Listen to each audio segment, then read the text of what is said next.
ทุกครั้งที่ลูกผิดพลาดไปแม่พร้อมจะให้อภัยทุกอย่างถึงว่ามันจะมีสิ่งกีดขวางทางแม่ก็พร้อมจะพาลูกไป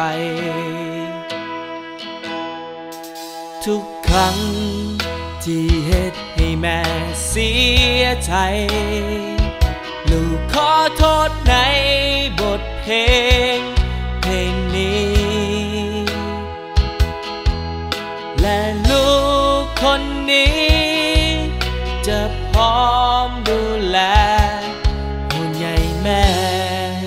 คนนี้ตลอดไปจะหักได้น้องจะหักแท้เท่าแม่หาและลูกจะหักแม่ตลอดไปจะห่วงได้น้องจะห่วงลูกเท่าดวงใจที่แม่มอบให้กับลูกทุกเวลา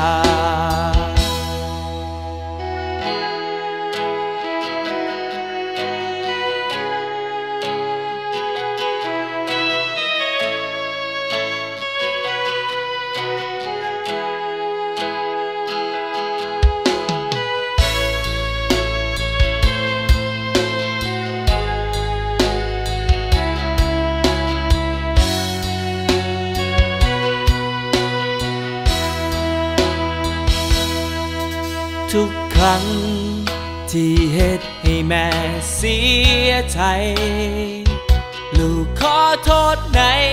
บทเพลงนี้และลูกคนนี้จะพร้อมดูแลห่วงใยแม่คนนี้ตลอดไปจะหักได้น้องจะหักแท้เท่าแม่หาและลูกจะหักแม่ตลอดไปจะห่วงได้น้องจะห่วงลูกเท่าดวงใจที่แม่มอบให้กับลูกทุกเวลา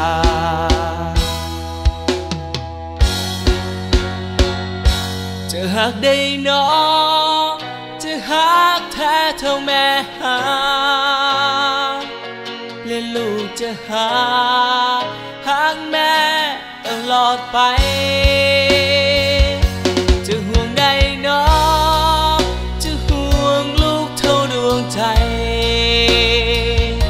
ที่แม่มอบให้กับลูกทุกเวลาขอสัญญาจากนี้